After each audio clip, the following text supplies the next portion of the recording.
Биржийн хуулийн дээр нэмэлт өөрчлөлт орохоор төсөл орж ирж байна. Тэгээ яг төсөлтэй одоо ирсэн байгаа материалтай танилцаад үзэхээр 6 гол агуулгыг хөндөж байна гэж бол үзэж байгаа. Энийг одоо тайлбарлана. Тэгээ түрүүн бол баасан жаргал гишүүн, сайн зориг гишүүдийн асуултыг сонсоод хариултыг авахаас өмнө энэ 6 агуулгын 4-ийг нь бол хүлээн зөвшөөрөх юм аа гэд бодож илаа.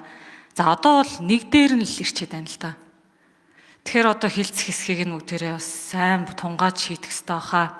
За санал нэгдэж байгаа одоо ганц байгаа зүйл нь уулуурхаан бүтээгдэхүүний дотоодын баяжуулах боловсруулах үйлдвэрт биржээр дамжуулан арилжахыг нээж өгөх ёстой. Энэ бол орхигдсон байсан зүйл.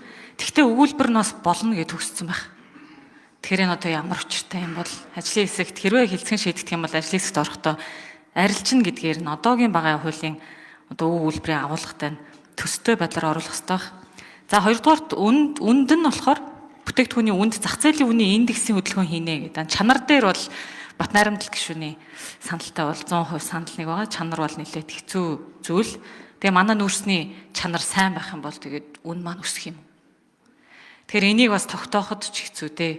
Тэгэхээр энэ үнийн индекстэй холбоотой би ойлгохдоо хөрөнгөний биржийн дүлгөөний захирал хариулах баха. Хөдөлгөөн индексийг нэг оруулсан байдлаар журмаар шийдвэрлэх талаар ярьж исэн да. Тэгэхээр энэ дээр бас тайлбар хийгээд өөрөө төлөвлөн захирлаа. За энэнийг болохоор ер нь бол дэмжиж байгаа, үн буурч байгаа үед яах вэ, үн нэгсэж байгаа үед яах вэ гэдэгт нь хөдөлгөөнийг оруулдаг байх хэвээр яаж оруулах вэ гэдгийг мэргэжлийн хүмүүсийн шийдэх байх. 3 дугаар нь болохоор дагах хуулиар цөмийн энергийн агентлагийг байгуулах нь одоо миний л ойлгосноор сая энэ хуульч гишүүдийн хэлснээр юун дээр тусдаа үзэл баримталтай орж ирэх хэрэгтэй байсан байх юм.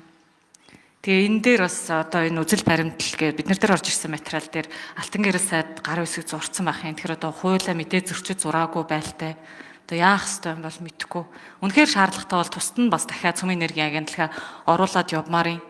Тэгээ ер нь энэ ажил дээр цалин яамдаа ажиллаж байсны хувьд угаасаа дотор ажиллаж байгаа хүмүүсийнхаа одоо ямар чадвартай гэж мэдж байгаа учраас тэднийг хийсэн бүх зүйлийг бол дэмжиж явдаг чадварлаг хүмүүс ажилт юм аа.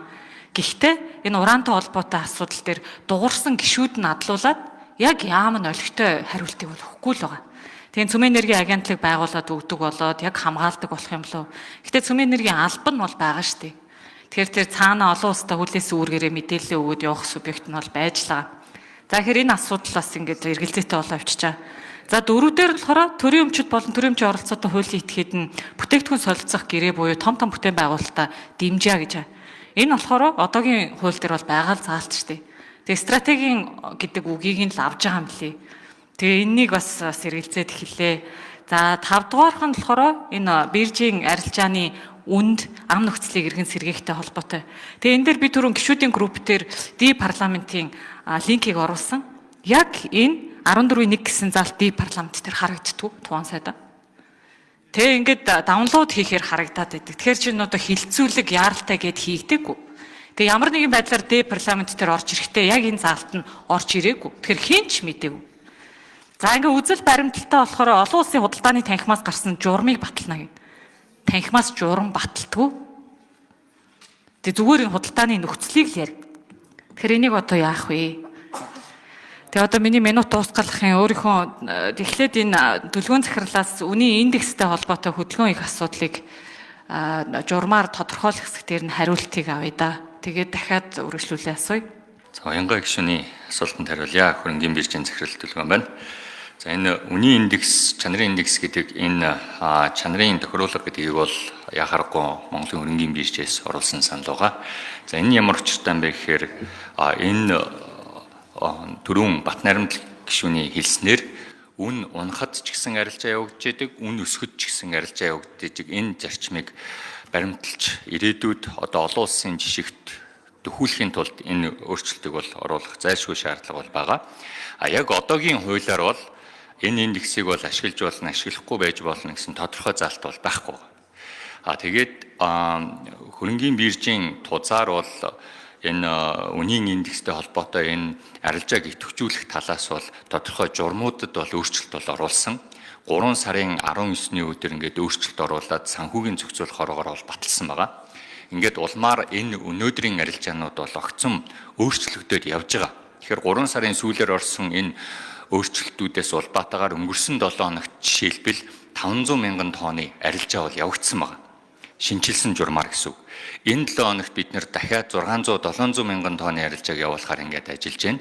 Тэгэхээр энэ үнийн одоо өмнө унсан ч арилжаа явагдаж байдаг, өссөн ч арилжаа явагдаж байдаг. Ийм учир шалтгаан дээр энэ үнийн эндсийг хуулийн дээрээ маш тодорхой оруулах юм бол цаашид бол энэ арилжаанд бол маш эергээр бол нөлөөлөх боломжтой гэж бол үзэж байгаа юм а.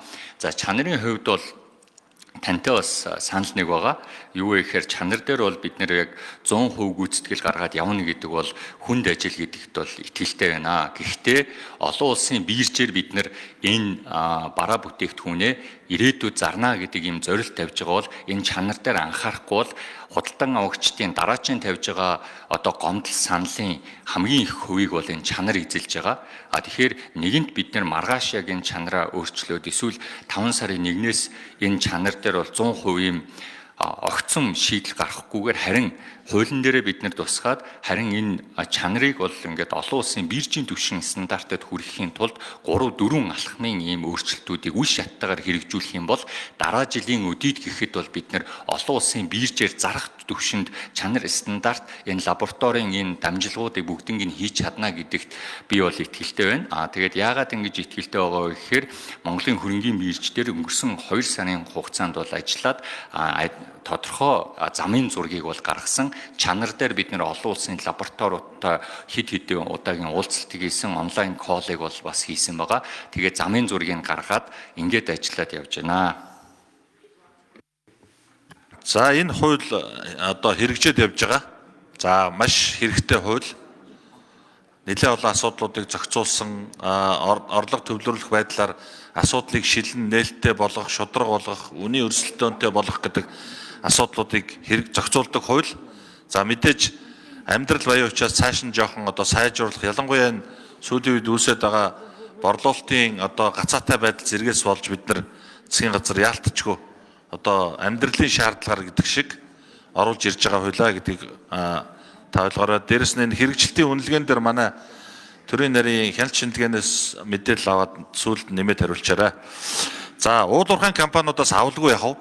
Бид нар энэ хуулийн төсөл дээр суухдаа бүр хэдэн өдөр ажлын хэсэг байгуулж яам дээр ордонд бүгдийг цуглуулж байгаа нэлээд их хэлцүүлэг засгийн газар дээр ч хийсэн, яам дээр ч хийсэн гэдгийг хэлье.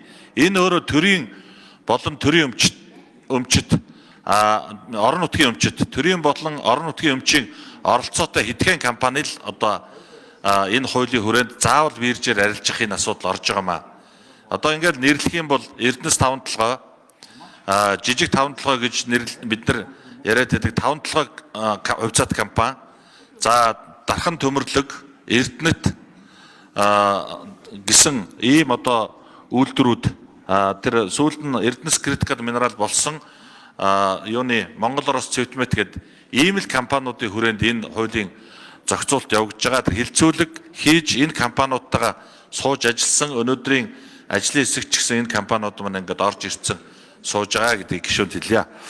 За цөмийн энергийн хууль яагаад орж ирж байгаа вэ гэдэг энэ хилцэгдэхгүй орхигдоод маш удацсан байсан ийм асуудал юм аа. Бид хэд бас энийг зохицуулахгүй бол олон улсын атомын энерги агентлагийн өмнө хариуцсан асуудлууд байна. Маш олон конвенцоор хүлээгдсэн үүргүүд байна. Мэдээлэл өгөх, дээрэс нь ороонотой холбоотой асуудлыг яг барьж аваад хэрэгжилтийг хангуулад явах асуудал байна. Цаашдаа Чех, Хятад, Оростой гэдээ маш олон ураны төслүүд хэрэгжиж байна. Ийм асуудлууд бол биднэрт байгаа. Тэгэхдээ бид нар 25 оны төсөв батлагдсан учраас энэ дээр ямар нэгэн одоо оронтой нэмэх энэ төр асуудал байхгүй. Цөмийн энергийн эрхлэх асуудал боловсролын сайдын хүрээнд байж байгаа. Уулуурхайн одоо салбарын засгийн газрын одоо төв байгууллагын харьяанд ирсэн. За энэ дээр нийтдээ 33 хүн байгаа. Энэ 33 хүний тоо нэмэгдэхгүй. За дээрэс нь зохицуултгүй орхигдсон нэг харилцаа бол энэ салбарын энэ цөмийн энерги хариуцсан хяналтын одоо нийслэлд ажиллаж исэн 9 салбар дээр ажилласан 6 байцаагч асуудал энд одоо хаана хариалагдах нь мэдэгдэхгүй ингээд байж байгаа. Тэгэхээр бид нар энэ одоо агентлаг хэрвээ байгуулагдвал энэ байцаагч нар цөмийн энерги агентлагт ороод явах юм аа гэсэн логик. За энэ хуулийн төслийн өөрчлөлтийн нөгөө 5 дахь агуулгыг нь сая дүлгэн захирлаас хариулт авлаа. Тэгэхээр нөгөө хуулинд заагдсан заагаагүйгээр хөрөнгийн бирж өөрсдөө дотоод журмаараа индексийг оруулаад ирээд амжилттай бол явж байгаа жишг бол ингээ гарч ирсэн байгаа. За 6 нь болохоор дотооддоо борлуулах журмыг яам өргөн бариа засаг батлна гэдэг. Тэгээд энд заавал тэтгэл рүү нээгээд өгчөж байгаа юм чинь яам орж журам батлах нь бол илүү цохоо. Тэгэхээр энийг бас дэмжихгүй байх юм аа. Тэгээ яг зөвөр энэ Биржийн тухай бол батлагдах болсон үндсэн шалтгаан нь бол энэ ам нөхцөлтэй холбоотойгоор маш олон сайхан залуусын нэр нь хугарсан учраас батлсан шүү дээ тухайн сайдаа. Тэгээ одоо бүгдээрээ дахиж олон сайхан залуусын нэрийг хуглах ийм зүйл рүү ухарч болохгүй хаа. 1.5 жил 2 жилч хүрээгүй хэрэгжиж явж байгаа хууль нэг голдрлоо орчиж л ухарч болохгүй хаа. Тийм 6 агуулгын 5-ыг нь дэмжихгүй байгаа учраас одоо хилцэх хэсгийг нь яалаач дэмжиж чадахгүй байна. За түрүү бид нар хэлээд байгаа энэ уулуурхайн биржийн тухай хууль хэрэгжээд 2 жил болж байгаа. Энд ерөөсөө нэг концепцийн хоёр л асуудал байгаа. Нэгдүгээрх нь уулуурхайн одоо бүтээгдэхүүнийг төрийн болон орон нутгийн өмчит, төрийн болон орон нутгийн өмчийн оролцоотой гэдэг ийм л компаниуд энд оролцсон. За дээрэс нь эндээс биржээр заавал гэдэг концепц явж байгаа. Хуулийн дээр байгаа заавал арилж байна. Тэгэхээр бид нар энэ биржээр оруулахаас өөр одоо гарч байхгүй. Тэгэхээр түрүү бас Ганбаатар гишүүний үгэнд ч гарч ирсэн энэ хуулийн амин сүнстэй холбоотой асуудал ярьж байгаа. Тэгэхээр амин сүнс нь бол заавал биржээр арилжих гэдэг дээр байгаа. За дээрэс нь дараагийн бас нэг одоо зарчмын асуудал нь бол экспортын чиглэх гэдэг энэ зарчим байгаа. Тэгэхээр мэдээж баяжуулах үйлдвэрүүд маань бас худалдаж аваад нэмээд дахин боловсруулалт баяжуулалт хийгээд экспортод гаргах зорилготой энийг нь бид нар бас дэмжиж одоо өгсөн гэдгийг хэлье. За дээрэс нь их хурлын одоо хэлц хэсгээ шийдчихэд хэлцүүлгийн шатанд одоо таны бүрэн эрхтэр энэ дээр одоо зарчмын зөрүүтэй санал оруулах, дээрэс нь ажлын хэсгээр ажиллаж заалт нэмэх гэсэн энэ одоо бүрэн эрхүүд нь бол байгаа гэдгийг хэлье.